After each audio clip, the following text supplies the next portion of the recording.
ready? Bring it on! What's the 60?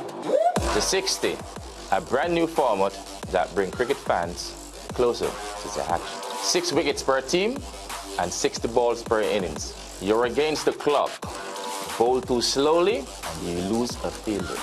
There will be 30 balls from one end, then 30 from the other. Hit 2 sixes in the first 12 balls, you will unlock a third power play over. Think your team need extra runs? No problem. Fans can vote for when a mystery ball will happen. The games will be played back-to-back with 6 men's team and 3 women's team fighting it out. It's powerful, it's fast, it's my type of cricket. The 60, cricket's power game. Yeah, the 60, a 10-over format with unique rules to be played ahead of this year's Hero CPL. Well, that was launched on Wednesday. The tournament will be played in St. Kitts from the 24th of August to the 28th. 6 men's teams and 3 women's teams will take part in the tournament. And some of the rules will include each team batting 6 wickets for each batting team. Batting teams can unlock a floating third power play over by hitting 2 sixes in the initial 2-over power play. Teams will bowl 5 consecutive overs from each end rather than switching ends after each over.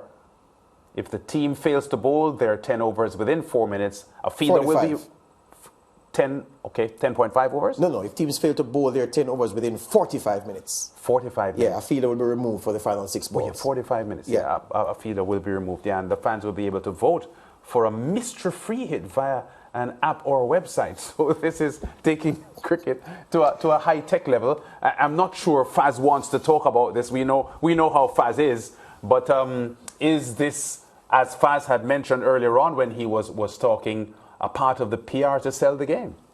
Well, we can the struggling game. We can ask him, Faz, are you here? Yes, I'm here, and yeah, it is. I mean, it's not original, because remember, the English had the 100. It was supposed to have started a couple of seasons ago. Because of COVID-19, it actually started last year, and many are asking the question: will the average fans start to get confused? You know, am I watching T20? Am I watching the 100? Am I watching CPL? Am I watching the 60? And I understand the point that is being made, that you have to find new things, new ways to get young fans involved, because if they can vote for maybe who can come out to bat instead, if they can vote for who should be bowling, there's that level of engagement, which I don't identify with, because I don't even play all these video games, because I just like to watch the game. I have no interest whatsoever in influencing it from outside, because I see no value in that. I want the game to be played as I see it, and I certainly don't buy into this purity of the game test cricket thing either. But what I'm just saying is that, will this really take off? Will it really sell? Because is it going to look all that different from, example, T10? We've had T10 competitions in Trinidad and Tobago for the last couple of months in the domestic game. So how different is T10 from the 60?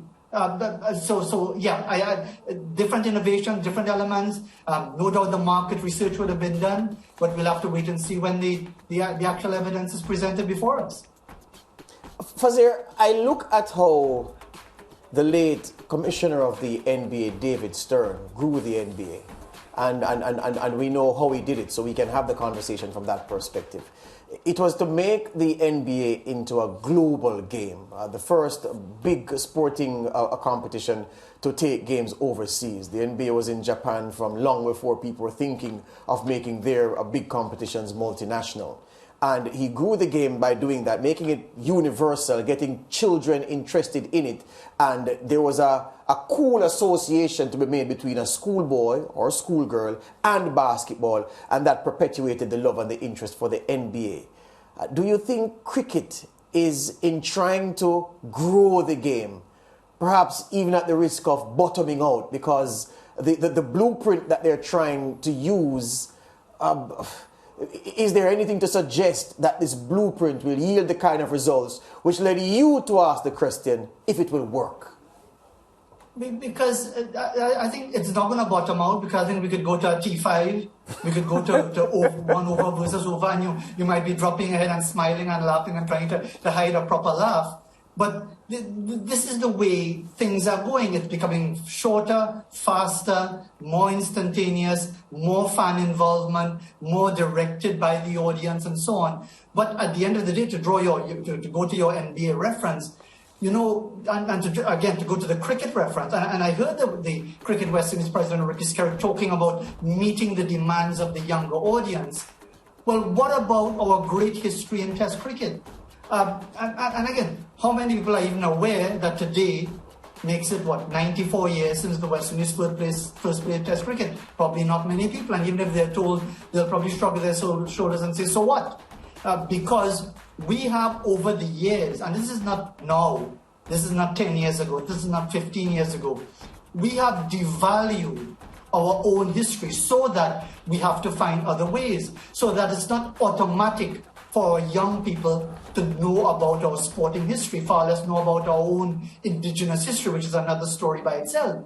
But that we have actually squandered a history in which the West Indies is still regarded with incredible reverence throughout the world, much like Brazilian football. You talk to anybody who has a bit of grey hair about West Indies cricket in any part of the world, and they will talk with a level of reverence.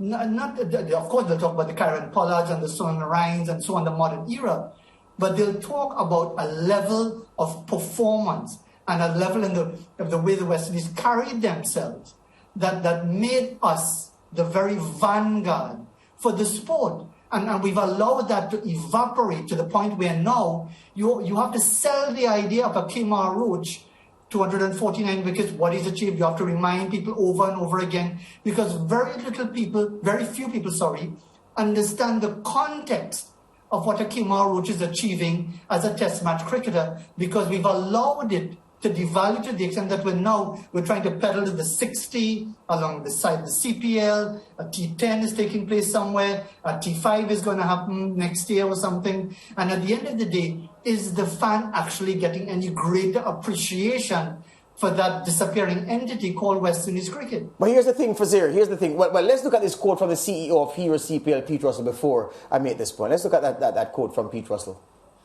He said, "This is a hugely exciting moment for both CPL and Cricket West Indies as we create a tournament that will see cricket fans brought closer to the game.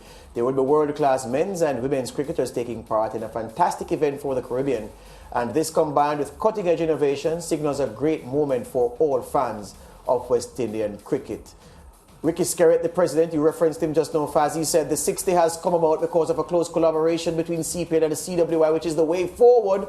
I'm really excited, the CWI boss says, about the innovation, excitement, and entertainment that it is going to bring to the fans. Faz, last point, Faz. What about those who say, look, Faz, chill, because this is a business, these are business persons leveraging a product to make more business of it, and that's what all good business people do. Increasingly now, you're seeing the companies that used to make the standard-sized loaf of bread, which weighed maybe about 2 pounds, whether it's sliced or it's hard-dough bread. That same company is now making a short bread. The company, SM Jalil company, and company, you know them very well, they're Trinidad-based. The sodas that they used to make this size for Fazeer, now the same company has long been making a shorter version. The big box drink that you used to see is now a smaller, and you can put it in your children's lunch pack if you're into that kind of thing and send them with it. It is about innovating and making more business, and they'll say, well, what's wrong with cricket doing that? Absolutely. I have no problem with that, and I will happily be regarded as a dinosaur who needs to shuffle away and get out of the way with these what will be seen as nonsensical criticisms. But let's see.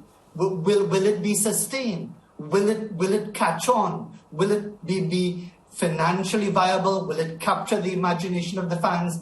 And even if it does, and I'll be the first to acknowledge it, I still don't believe it should be at the expense of Test cricket. Yeah. Because that almost automatically assumes that 94 years in which the West Indies were revered globally for the majority of that is almost of no relevance anymore. But yeah, I'll be happy as this dinosaur to shuffle aside. We hear you on that, my friend. You're no dinosaur. You're a good friend. You're a scholar and a gentleman. Thank you very much for your time. All the best to you. Take care. Good. Fazeer Mohammed there speaking to us out of Sweet TNT. Back with more after these.